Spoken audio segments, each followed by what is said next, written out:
Welcome to this week's edition of World Crisis Radio. This is Webster Tarpley speaking to you from a rather blustery and somewhat rainy Washington, D.C., where the cherry blossoms have come and gone, but the shenanigans still go on. We are now speaking from the post-nuclear rubble heap of the United States Senate, which has now been taken over by a rent-a-mob.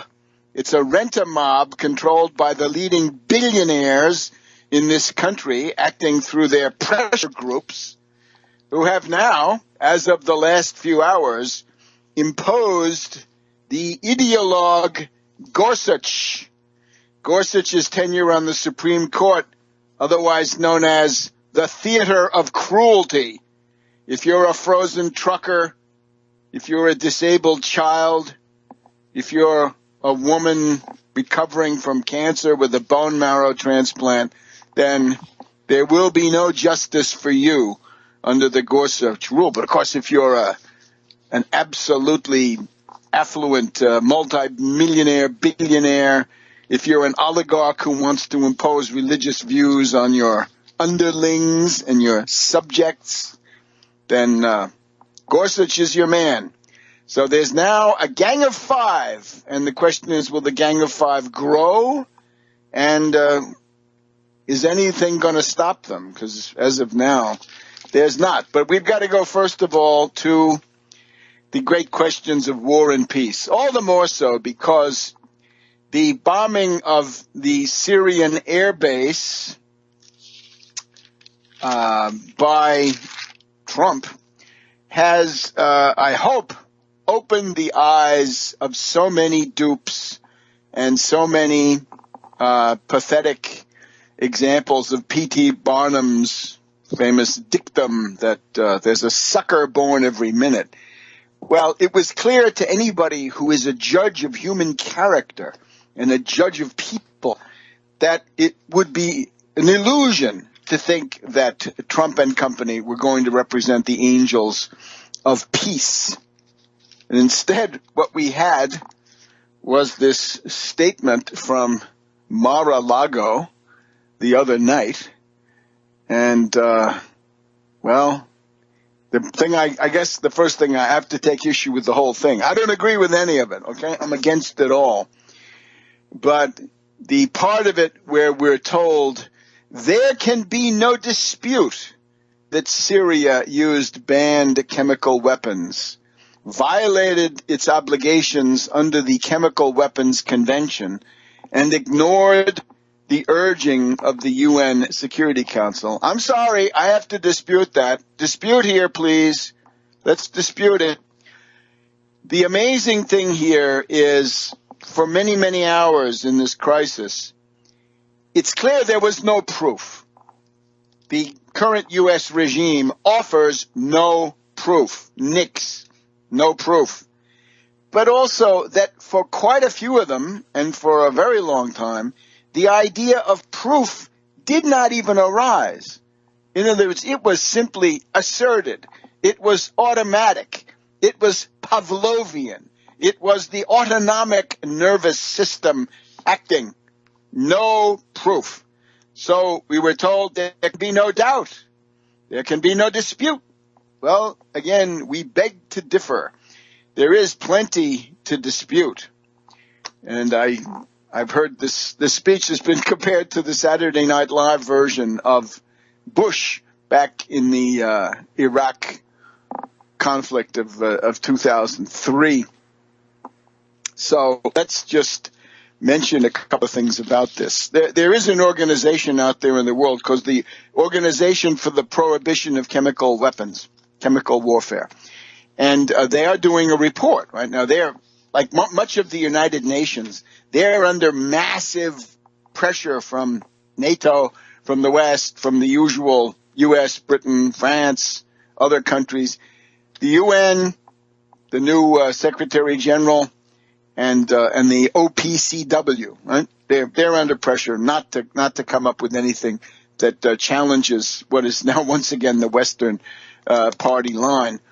Worth remembering that when it comes to the previous go-round, right, the Ghouta fraud of August 2013, well, we have some pretty well-known journalist researchers like Seymour Hersh in his 2 landmark articles in the London Review of Books. We have Robert Parry on Consortium News. Whatever you think of these guys, they have a certain insight into these things, and they both concluded that this is a false flag. No other way to put it.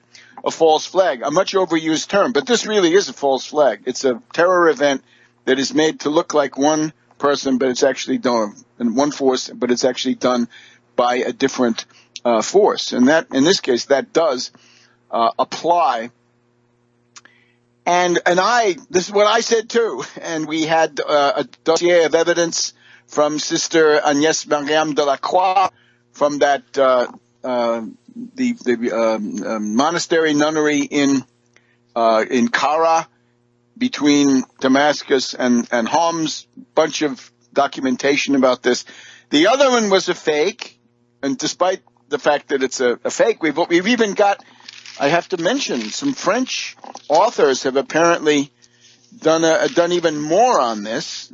There are 2 French writers, and they have written a book called Les Chemins de Damas. And Les Chemins de Damas is about France, the former colonial power, the ones that would have deeply embedded networks in Syria. And according to these 2 French authors, and I haven't seen the book, I'm just reporting what was said at the United Nations, I guess by the Syrian representative, there's a book that accuses the former French foreign minister, Laurent Fabius, of having had a hand in generating that Ghouta incident of August 2013. I mean, the international brouhaha in particular. So now we've got another one. In the meantime, there has been a very well-established pattern of the Syrian terrorist rebels using chemical weapons. This includes ISIS Nusra, and ISIS Nusra are relevant because this is where the incident is expected, is thought to have occurred, right? The one that the world is now revolving around, and that's where it was, and that area is controlled by Al Qaeda, right? By Al Qaeda, by Nusra, Al Qaeda Nusra, I meant to say. So they've done it, and ISIS has done it, and there are reports that they have chemical weapons factories. And indeed, the official Russian explanation of this is that there was a chemical warfare factory, a chemical weapons production facility that was bombed, I guess intentionally, by the Syrian Air Force, and that then released some chemical cloud, and that is or at least one of the contributing factors of this entire thing. Now, some of them say no, but of course, if you're producing chemical weapons, then there's going to be a stockpile of that, at the exit from your facility, at least for a few hours. So I think that makes perfect sense. By the way, we just have to say, we here object to Russian meddling in the U.S. election.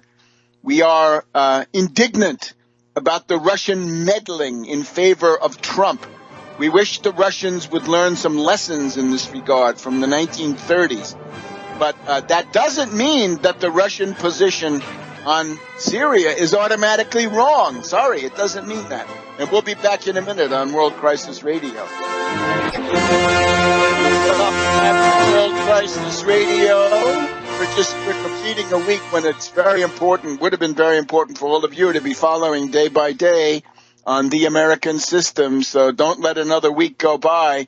Go to americansystem.tv, americansystem.tv, and for a derisory token bagatelle payment, you can get it every day, Monday through Thursday, and then add this on Saturday. And I think with that, you're more or less covered. And you can also look at the Twitter feed here, right? Webster G. Tarpley Twitter feed, which has been quite active between Gorsuch and Syria. Been a lot of stuff. And there we can do things like media critiques and real-time responses to things and so forth. So what we're talking about is this place called Khan Sheikhoun near Idlib in the province of Idlib, Syria, area controlled by Al-Qaeda. Chemical attack. Russian explanation is this was a chemical weapons factory that was hit by the Syrian Air Force, and that is the origin of the cloud. Now, this is simply dismissed out of hand by the West. And you'd say, well, don't you want to wait for this international organization, the OPCW, to report? Oh, no, we've got to act. Very suspicious. So they bombed the Al-Shayr airfield of the Syrian military, which is near Homs. So this is not exactly in the same area. This is a piece of insanity. We condemn it. We oppose it.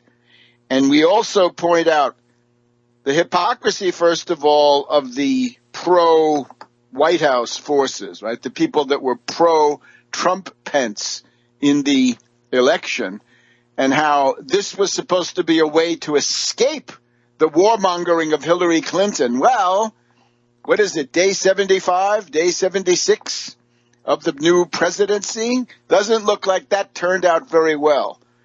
And I would also, in addition to wanting to castigate the dupes who went with this, or the cynics who spread these ideas, right? The nihilists, the libertarians, the Republican partisans, right? Who are really nihilists because they manifestly believe in nothing. Not in God, not in morality, not in tradition. They're not conservative. They believe in nothing except power, money, and a few appurtenances of that. The other one that I want to castigate, the other ones, are the humanitarian bombers, right? The leftists who somehow think that this is a good thing. They had much better moral clarity before Obama. With Obama, they began to get into military actions and picking and choosing among them. And generally speaking, these are very foolish and ill-considered, reckless, and counterproductive incidents, and they should not be done. If you want to change the policy in the Middle East, you've got to dump people like Saudi Arabia and the Gulf monarchies, and you've got to do something about Turkey. But if you simply go in there and think that you're going to be a great friend of the Saudis, the way this current group is doing, then you're going to be caught in the same idiotic, sterile clashes. And let me also point out, one of the big things. This past week, we had General Sisi of Egypt in the White House on Monday. And then we had King Abdullah of Jordan at midweek.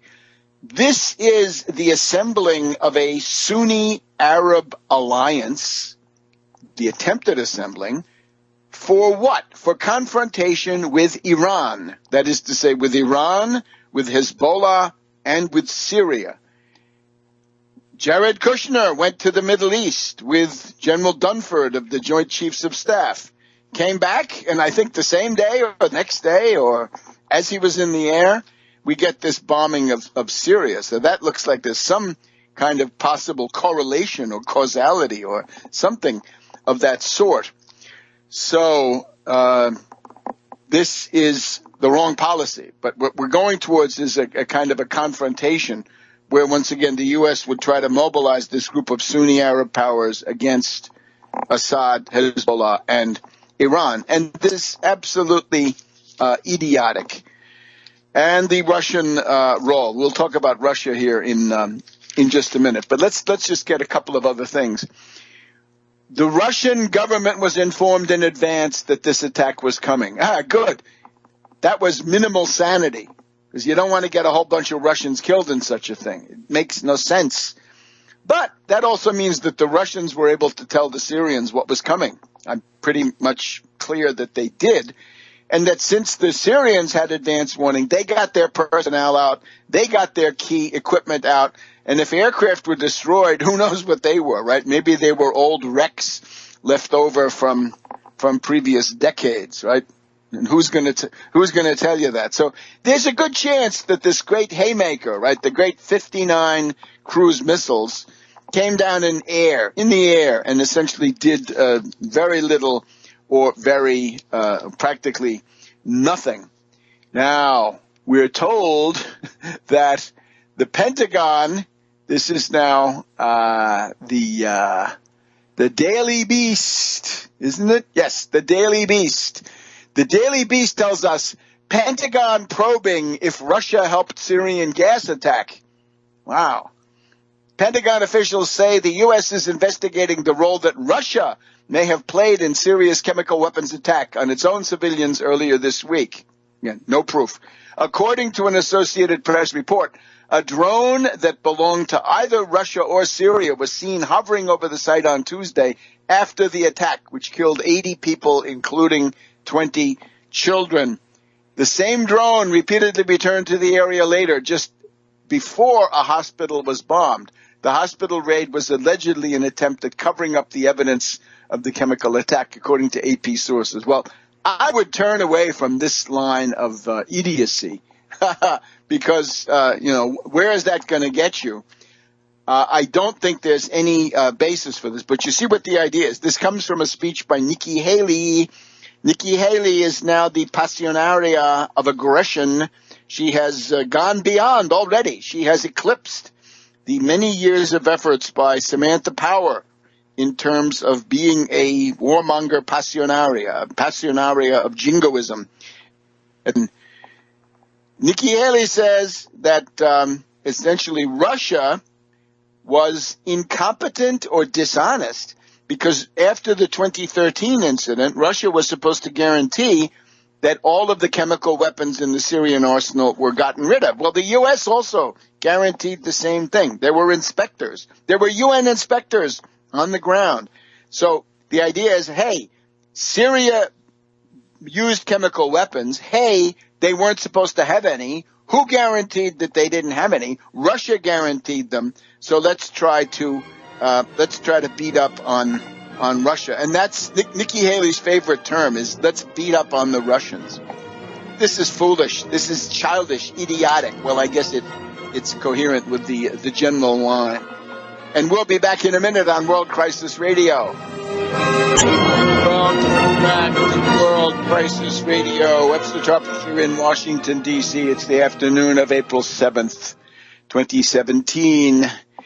And Gorsuch is now on his way to the Supreme Court. He'll be pontificating and meting out injustice up there next week already, right? God, he's going to get on there because there's supposedly a case for religious freedom.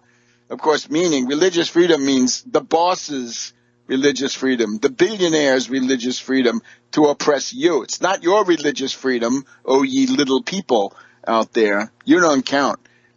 Now, there's a pretty good chance that this thing hit nothing or virtually nothing. But the roots of this, right? Are we really supposed to believe that the Trump administration has had a conscience-stricken moment of deep humanity, empathy, and charity? For example, the other day in the Rose Garden, the joint press conference with King Abdullah of Jordan, right? He was right there on the scene, right? The Sunni alliance, which are going to be the ground forces, Jordanian military, quite formidable. They are the ground forces, right? And the target is supposed to be ultimately Iran. So we're told that the president was deeply moved by the sight of these mutilated corpses of babies and so forth, right? And he says, babies.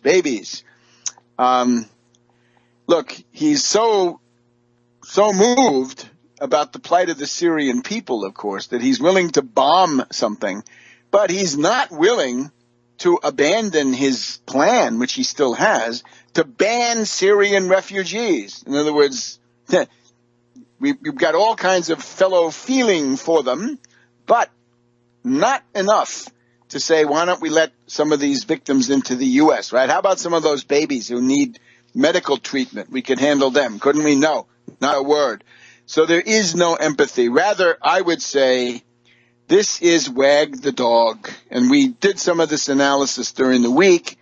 You know, if we look at the 100 days at about the 3/4 mark, which is about where we are, look at it. What do we had? The two bans on immigration and refugees frozen by judges, and that upheld at the appellate level out there in the Ninth Circuit. So we've got that. Essentially, that front is a disaster, right? We've got Russiagate above all, right? We've got the collapse of this idiotic maneuver involving Nunez, right? We'll get to that in a minute. He's joined the ranks of the recused, right? We have the possessed, and then we have the recused, and that's now Nunez. And then we've got the Trump care, Ryan care debacle, and you've got popularity at 35%. You've got severe doubts about whether any of this tax reform is going to go through. And you've got increasing dissatisfaction and grumbling and muttering in the various congressional factions. Well, at that point, if somebody says, hey, boss, I bet we could solve a lot of this just by a foreign crisis, right? We're going to be tested in the first 100 days, so let's get on with the test. It's called wag the dog. It's called diversion. And, of course, the method of this entire administration is we've called it scandal hopping. So you're going from one scandal to another, and you're trying to always detract attention from the most threatening one, which is generally Russiagate, because that is where the serious legal consequences, the indictments, might occur, and you try to just keep everything in flux, in chaos, and eventually you hope to dissipate some of these things, or that people will become tired, or what have you. And I think that's essentially one of the big factors, right? You can neutralize McCain, you can neutralize Lindsey Graham, you can actually you can create confusion and chaos in the ranks of the left liberal mushheads, because a lot of them are humanitarian bombers, right? They're from the Samantha Power faction and so forth. So I think that is one important element. I would also just mention, although I don't particularly understand how this fits in, but that bombing in the St. Petersburg, Russia subway, right? This is a shocking thing because of the beauty of that city and its tremendous museum-like quality. But what was that? Does that add up to anything, right? Some of those people, you figure they're Chechens, Caucasus, Transcaucasus, but is there another element, right? Because is there a hand of Western secret intelligence agencies? We don't know. Hard to say. So we have this. Now let's just take a quick look at some of the responses, right? The responses are generally very disappointing, right? The one or two important people that we might cite here, Tim Kaine, right, former candidate for vice president with Hillary for the Democrats. Tim Kaine wrote yesterday, the president is waging military action against Syria without a vote of Congress, and that is unconstitutional. Now, that's good. With some of these people, though, they're going to say, we support bombing Syria, but we want it to be approved by Congress. That's not good enough. Not just the process, dear friends, not the process only, but the content, the substance must be opposed. And we have some others. Let's just give you a rundown. There are people, right? I don't want to start with some of the Ro Khanna, Khanna, Democrat of California. Haven't we learned anything from the disasters of Iraq and Libya? Now Syria? Every time you do this since 2001, terrorism has spread. Ruben Gallego, Democrat of Arizona. What's the strategy? What's the end goal? Why today? This is not how you do it. Seth Moulton, he's been this Democrat of Massachusetts. What about the Syrians, right? What about the refugees? So you care so much that you'll launch 59 Tomahawk missiles, but not enough to let the victims of this war find refuge and freedom here. Bonnie Watson Coleman, Democrat of New Jersey. Clear hypocrisy. You condemn the crimes, but you won't let the victims get any help from the U.S. Barbara Lee, who is the gold standard of integrity on these matters, a kind of conscience of the House. This is an act of war. Congress should come back into session, hold the debate. Otherwise, you're abdicating your responsibility. Kane, we've told you. Some other Democrats quibble about the process. Joaquin Castro, Democrat of Texas, he wants Congress to be involved. Thomas Massey, Republican of Kentucky, calls it a big mistake. And he cites Trump in the past, saying you got to get congressional approval. Justin Amash, Freedom Caucus. This is an act of war. Even if there are atrocities, you cannot justify departing from the Constitution. As we said, McCain and Graham are swooning. They love it. Ryan says it was appropriate and just. Corker is mildly concerned that there wasn't enough coordination with the Congress. Well, there was none, as far as we can see. Assad was warned, says Ed Royce, that Republican. Durbin wants Congress consulted. This is weak. Here, Ben Cardin. This is now getting too much with Ben Cardin here in Maryland.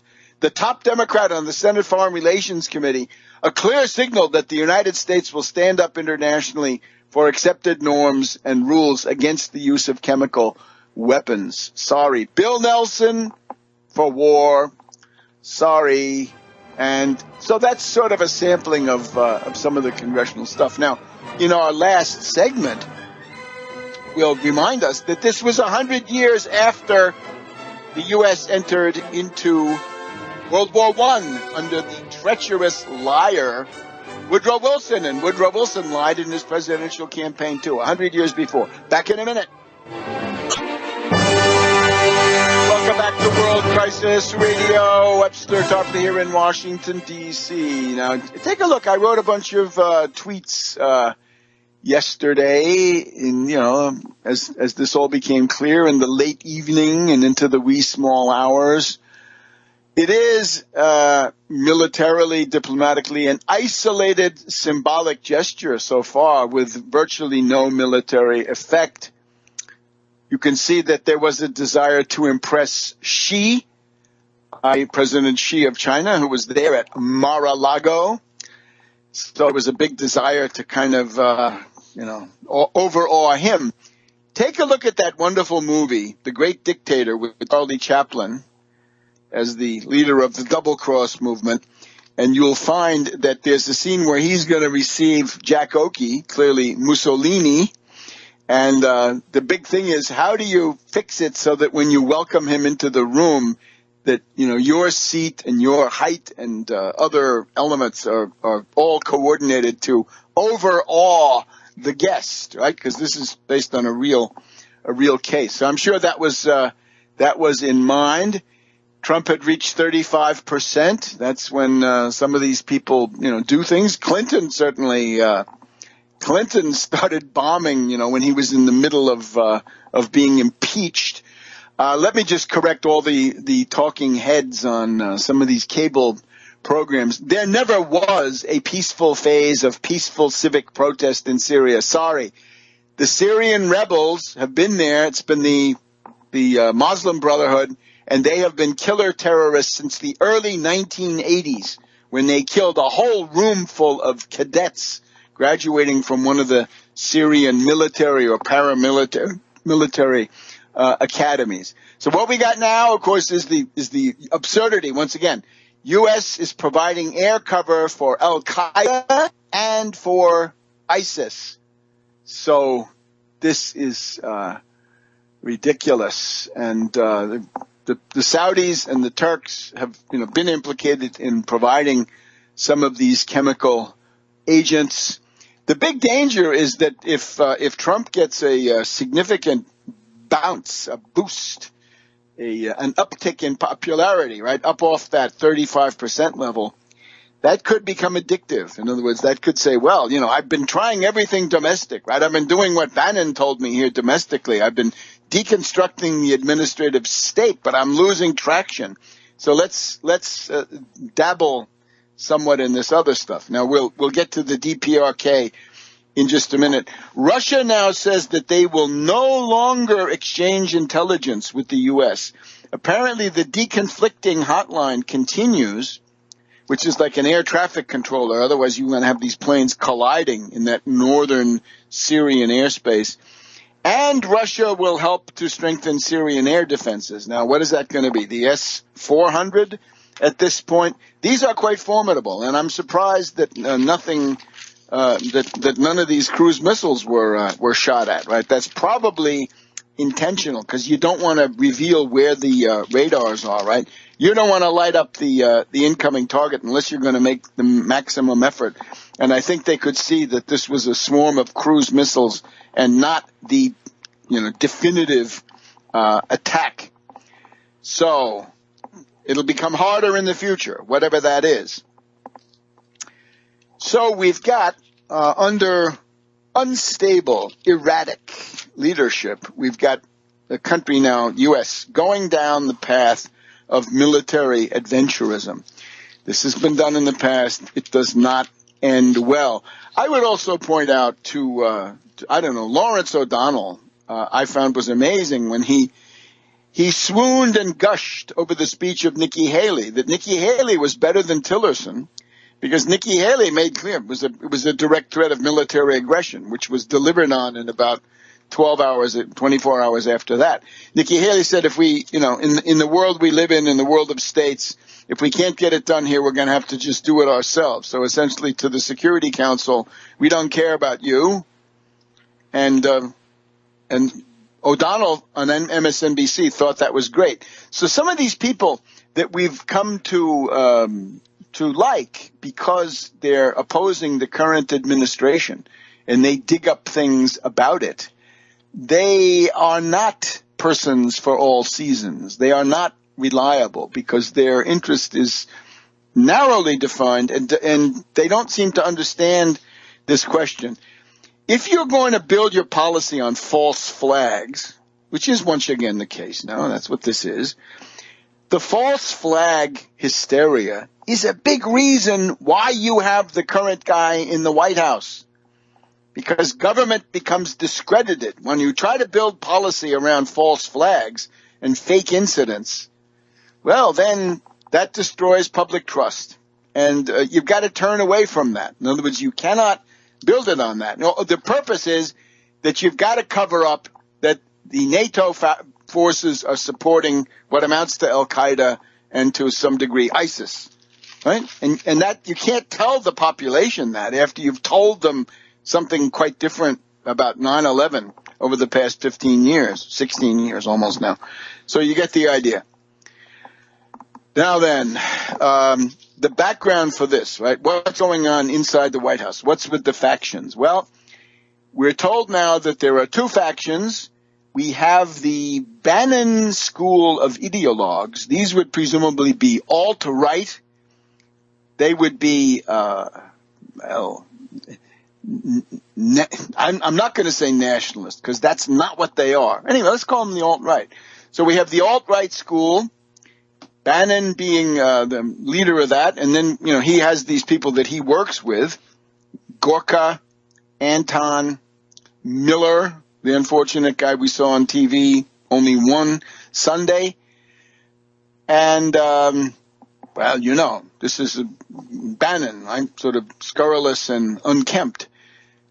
Kushner, on the other hand, part of this other group, the New Yorkers, the Democrats. I would call them Wall Street because that seems to be what it is. In other words, this is the Goldman Sachs faction. Now, things are blurred because Bannon is also from Goldman Sachs, but he's from the I guess, the alt-right wing of Goldman Sachs. I don't know what you'd call that, but you get the idea.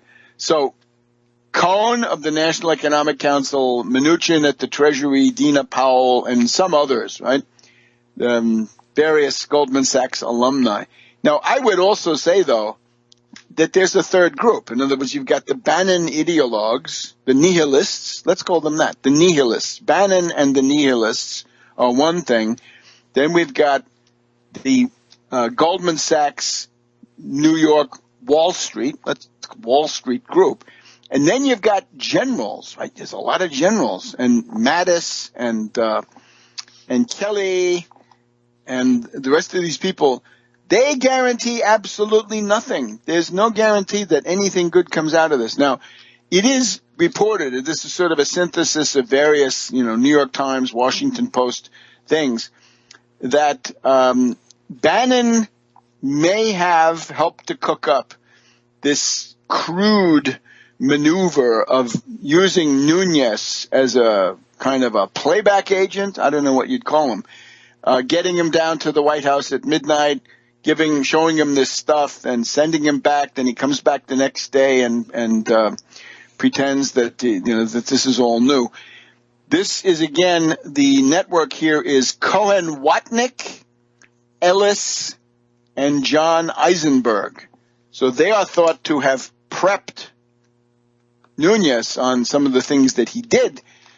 And that didn't turn out so well, right? That's the one interesting thing this week is that Nunes has now had to recuse himself, right? The basic Democratic demand for the last couple of weeks is that guy has got to butt out of the Russiagate part of things. Now, this means that in the Trump administration, we've got Nunes recused and Sessions recused. Both of them have had to recuse themselves when it comes to Russiagate. So they're not going to provide any defense on that.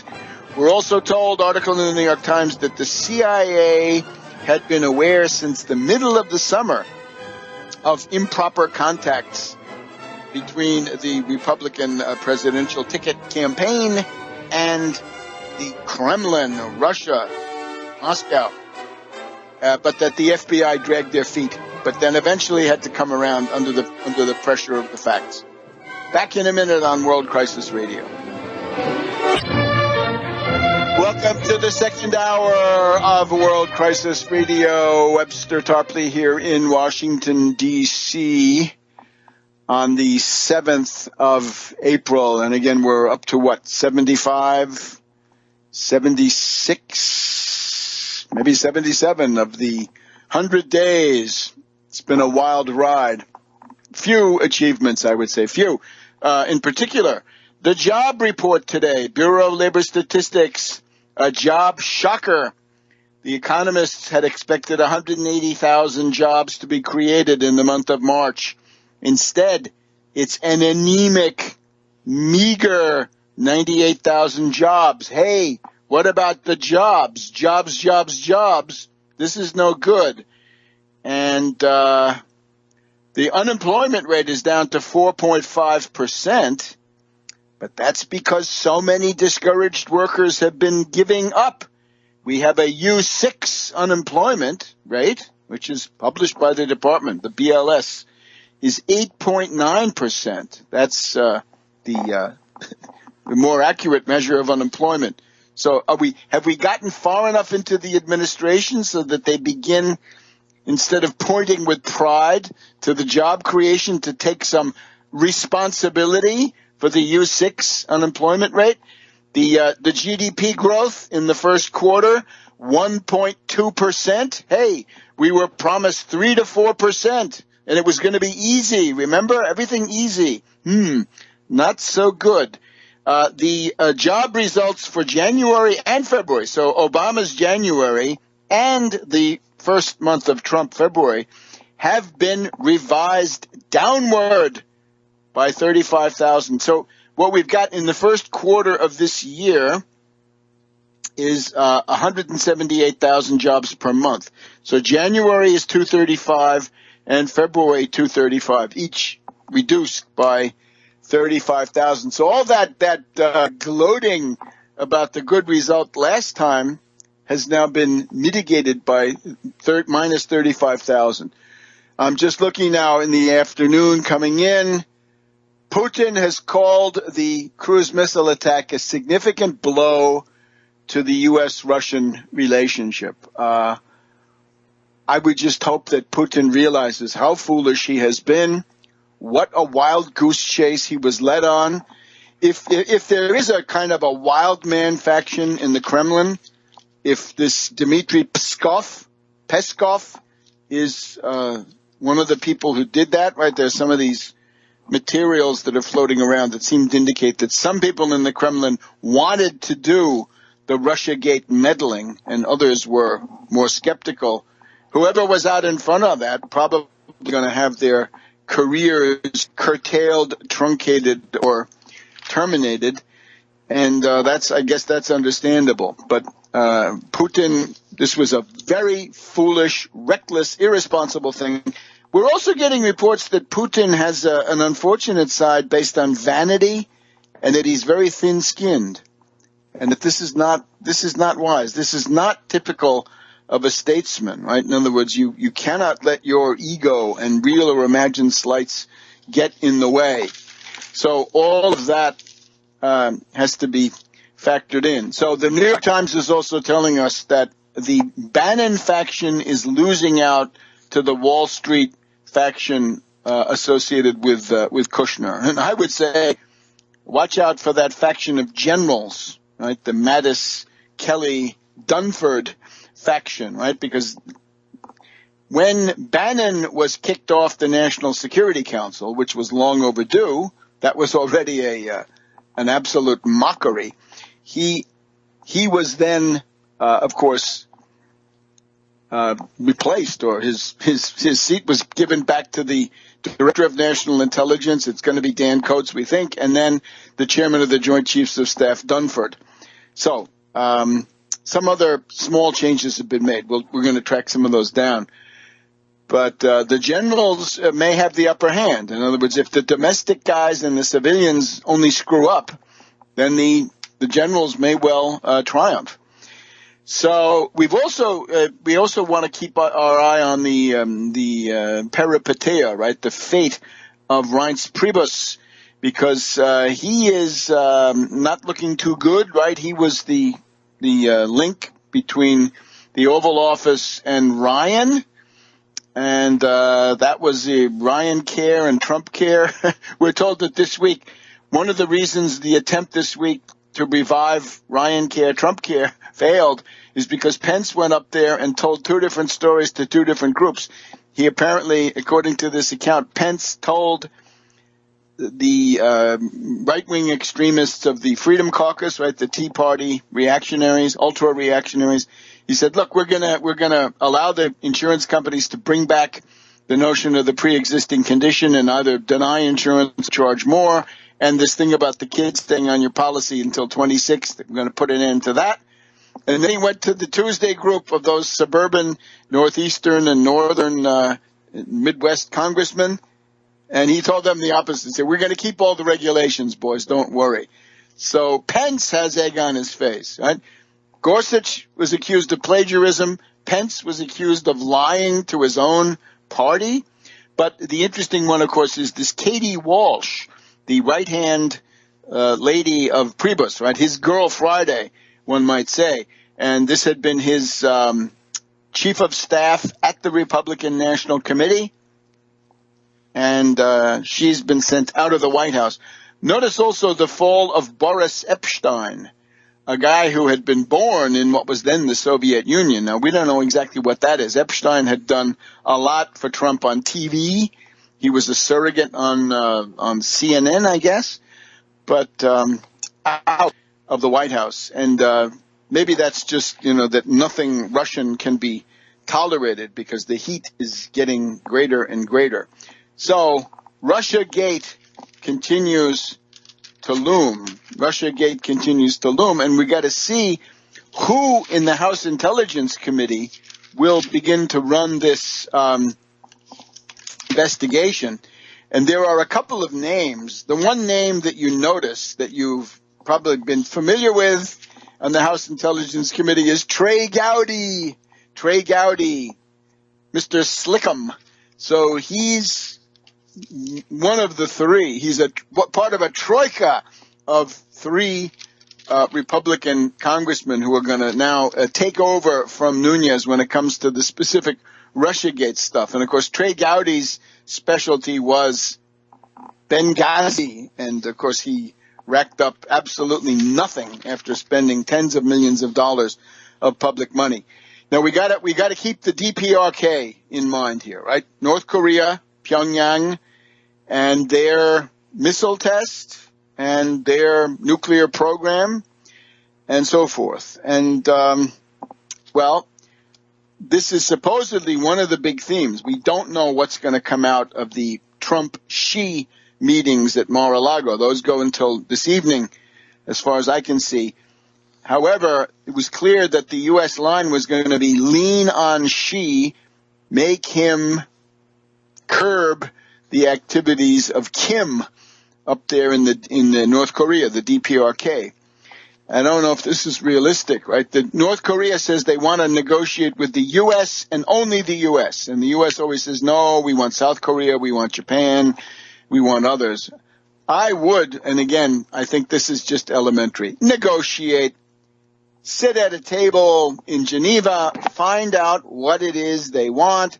If they say, we think you're planning an attack, well, you can do some confidence-building measures. You can do some deconfliction.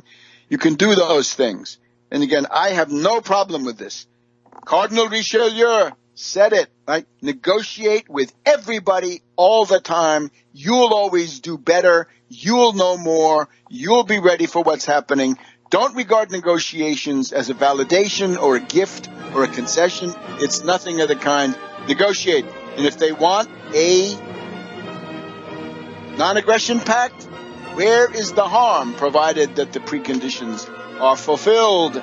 We'll be back in a minute on World Crisis Radio. Welcome back to World Crisis Radio. Webster Tarpley here in Washington, D.C. Now, the North Korean question again. Don't hesitate to negotiate. Let us never negotiate out of fear, but never let us fear to negotiate. So don't fear to negotiate. And of course, this is stuff Trump had said left and right before he got into his current predicament, I guess we can say. He says, another day in paradise. Well, if you be careful what you wish for. So, it's important to keep the diplomatic channels, because otherwise in this case, anything like what was just done with Syria with the DPRK will blow the lid off the entire region. This tremendous artillery barrage on Seoul, South Korea, the capital, U.S. forces involved, a very militarized, bellicose, and paranoid country. You want to try to work on those things. In the past, of course, the U.S. has been openly cynical. They've used North Korea as a means to, you could jab them and needle them periodically, get them to freak out, and then you've scared Japan and South Korea back into line, and you can also just scare China. You can scare Russia, too, I suppose, for that matter, right, in the Far East, because there's a common border between Russia and North Korea. It's this town called Razin, which became an issue in the Korean War. So we've also got the areas of deconfliction are important, right? The Huffington Post has a lengthy essay about the kinds of accidental clashes, the U.S. flights into the Baltic Sea area beyond Kaliningrad are often met by Russian fighter planes. If they do a battle roll around the U.S. reconnaissance aircraft, which has no weapons and not even a radar, according to this, that's very dangerous.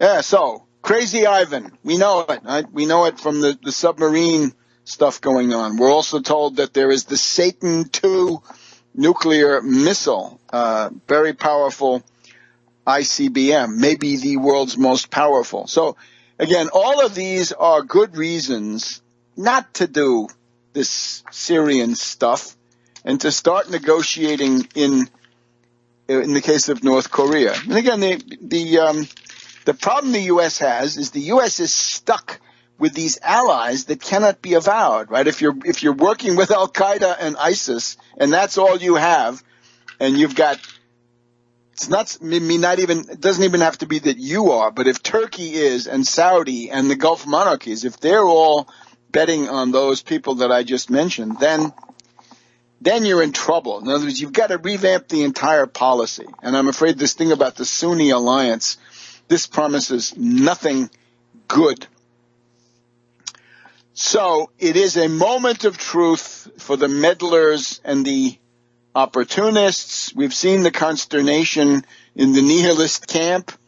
They didn't want this, right? The line coming from Bannon and company was that it was important to work together with Russia and Assad, if necessary, to wipe out ISIS, and that has now been jettisoned. And I guess it's the manifest failures of the nihilist group in the White House, right? The overtly militant nihilists that has created problems, and of course the recycled libertarians, right? The people who have gone from Ron Paul to Rand Paul to Trump, they are also full of consternation. Well, learn to judge human character and not make these cultural populist leaps of faith.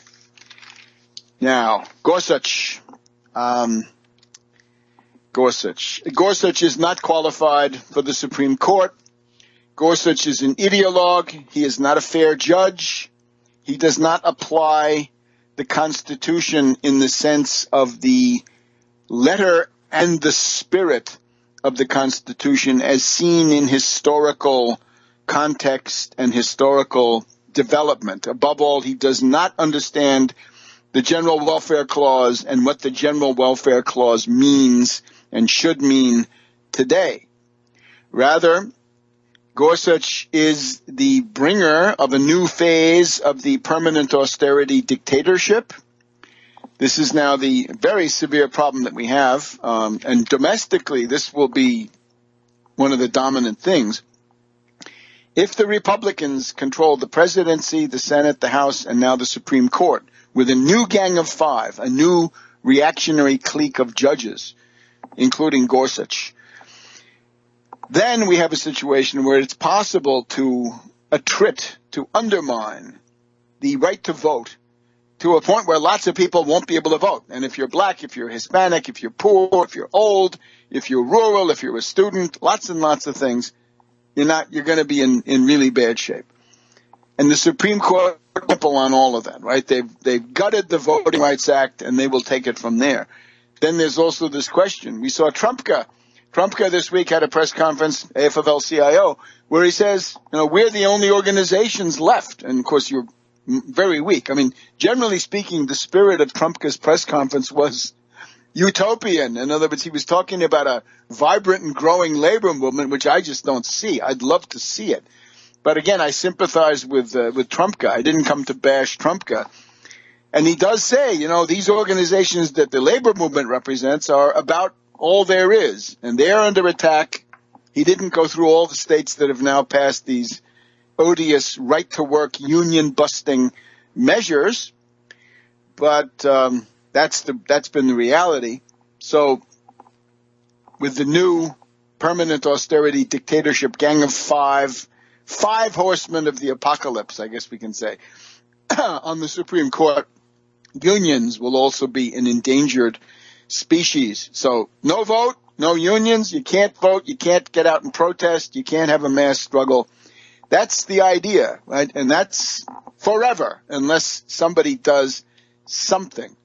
So this is now going to be Gorsuch, the nuclear justice on the Supreme Court, or the Russian justice, because the presidency helped along by Russia, and even some of these senators, by the way, some of them were helped in the last phase, right? Because it sort of brought down the top of the Democratic ticket and helped some of these endangered Republicans, not the least of them Burr of North Carolina, right? It helped them to get reelected.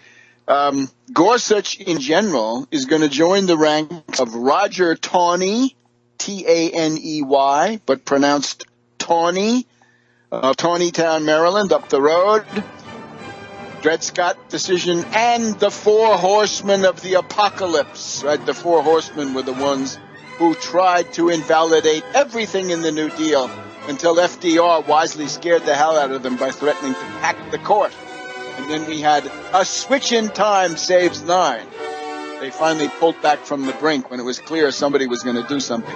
Back in a minute on World Crisis Radio. Welcome back to World Crisis Radio here on the 7th of April. My God, as of today, we've got Gorsuch on the Supreme Court, and we're headed towards a confrontation with Russia. We're back on the brink. It's a disaster, but take heart.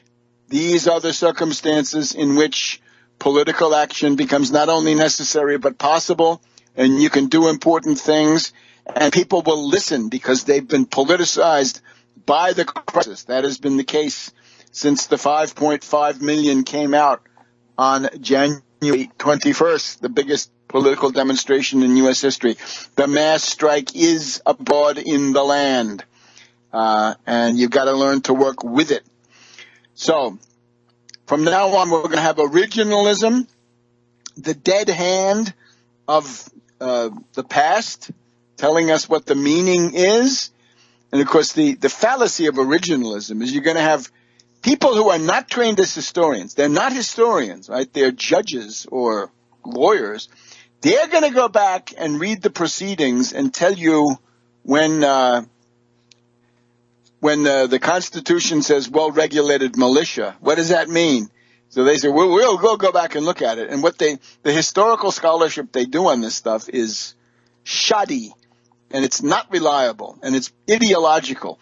So the originalism of what somebody claims Madison thought at this particular meeting when he made this speech, or what does this passage in the Federalist mean, that is important to know. I'm not against knowing it if you really know it, but you can't use that as the dead hand of the past to strangle the needs of the present and the future, or even worse than that, right? Because what Scalia often came down to was textualism.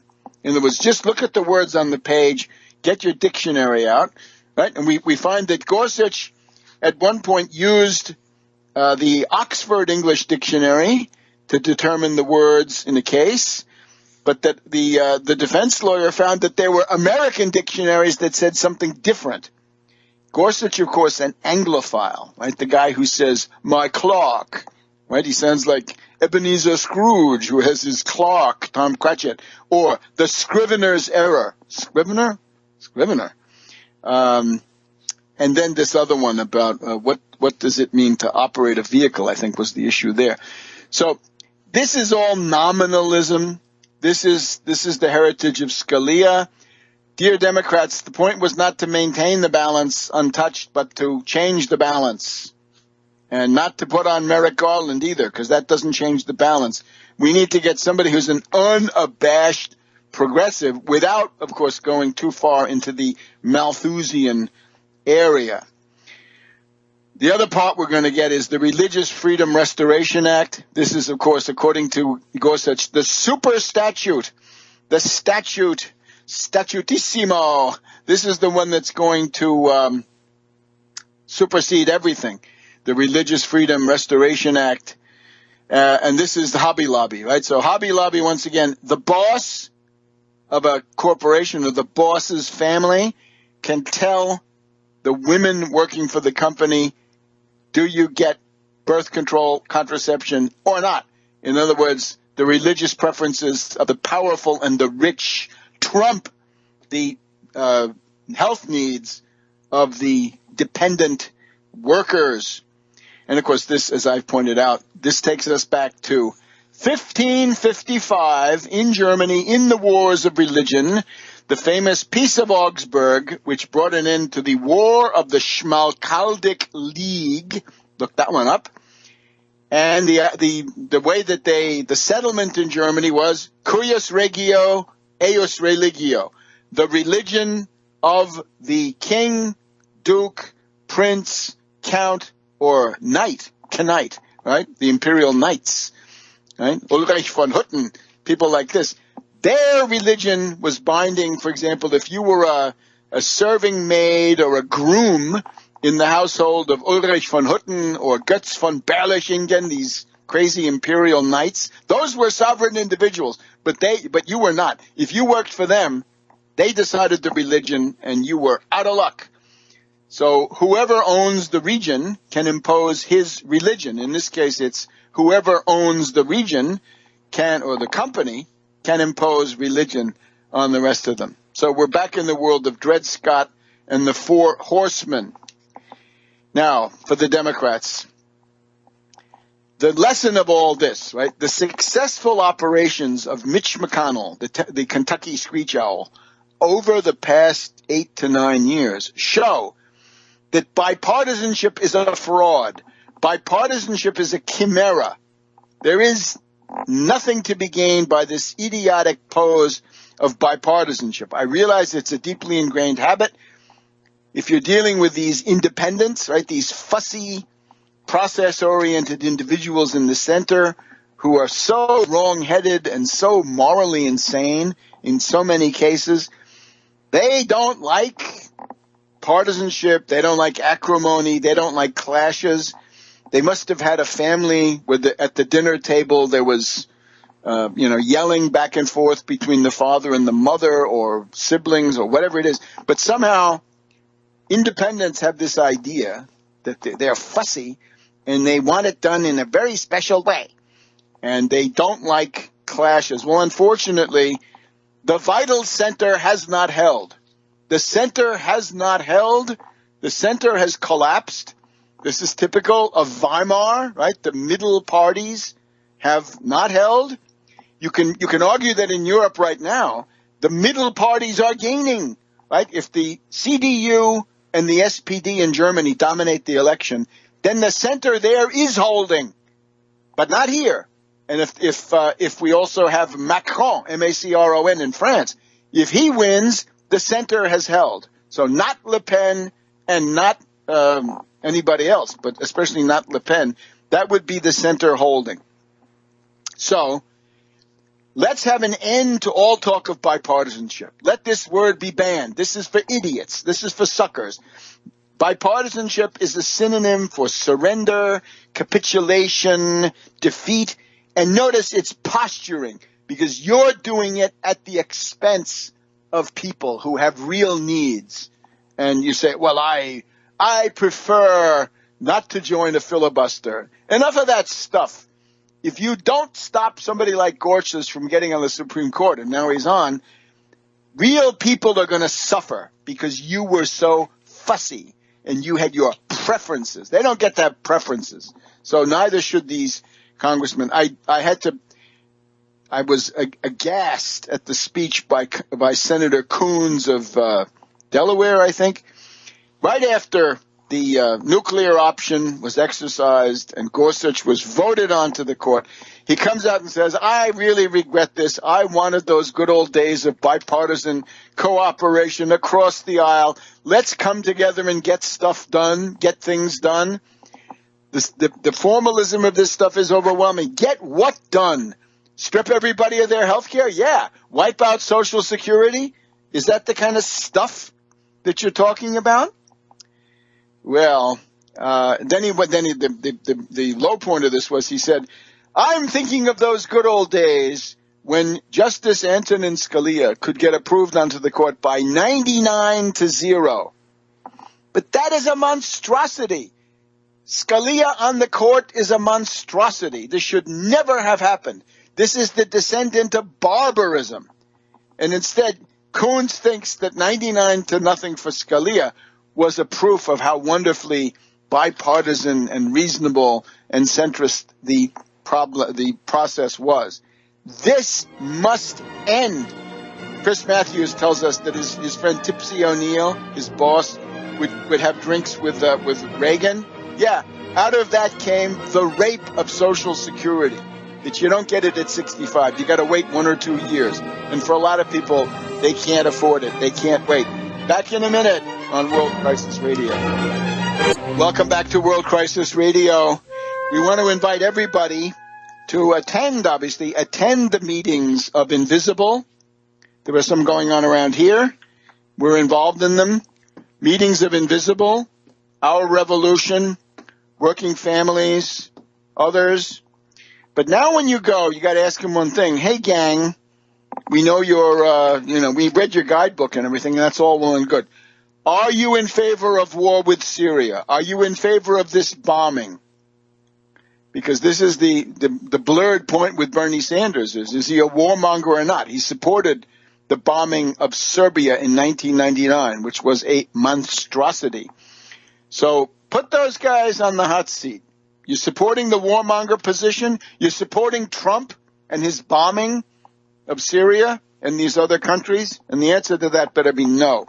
So sift them. I put them through the obvious questions. But again, let's generate some stuff.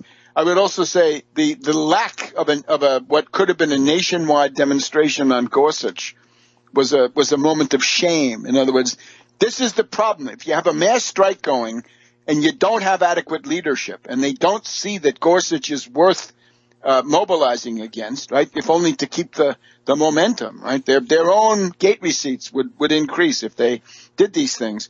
Then it shows you that the current leadership leaves a lot to be desired. Now, maybe they can learn, but somebody may have to teach them too.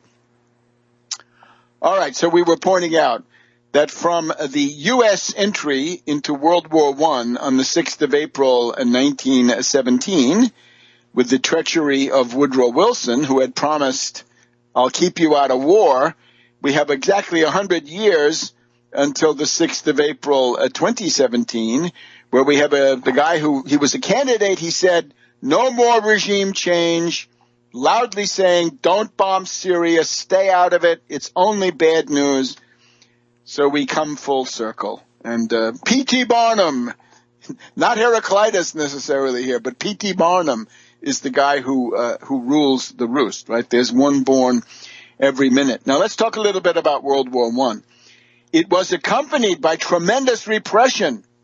And that's, of course, the danger now, right? If you have somebody who says, I don't like free speech, I want to limit it, well, start a war, and then you can use the Espionage Act, you can use these various sedition provisions and so forth to shut people up.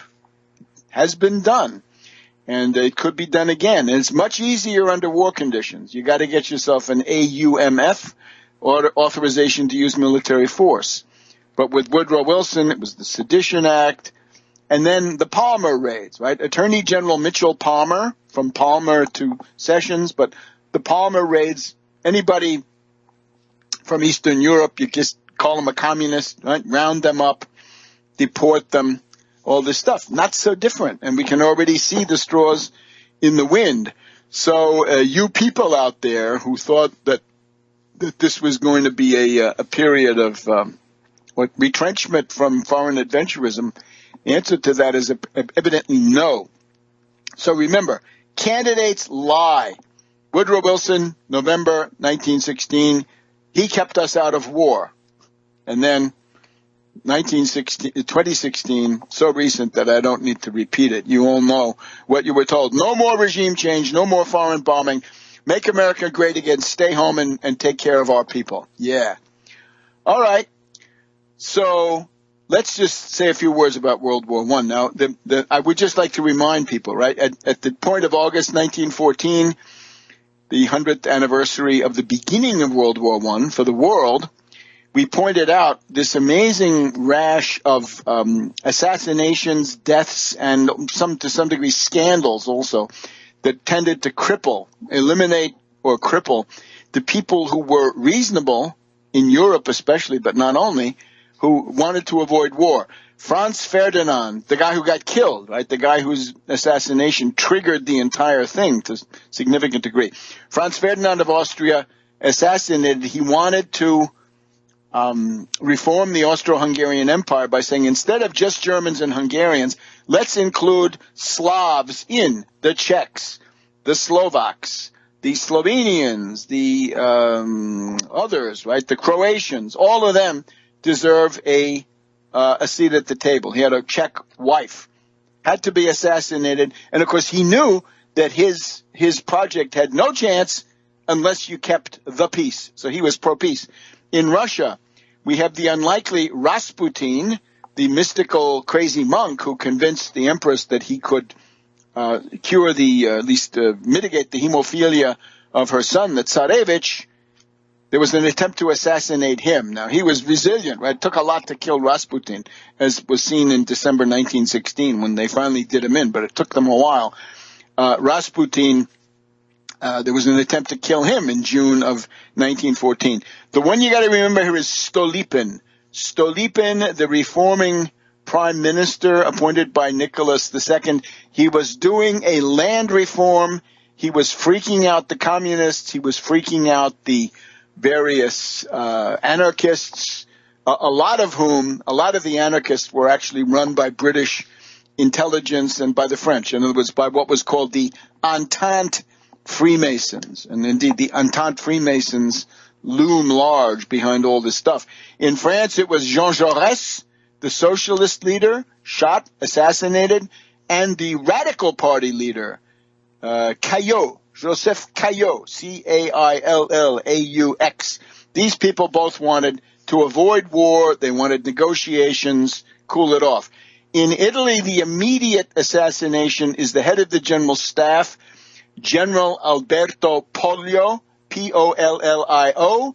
This was somebody who said, this not exactly peace, he said, but we are a member, he said, we're a member of the Triple Alliance with Germany and Austria-Hungary. We want to stay in it.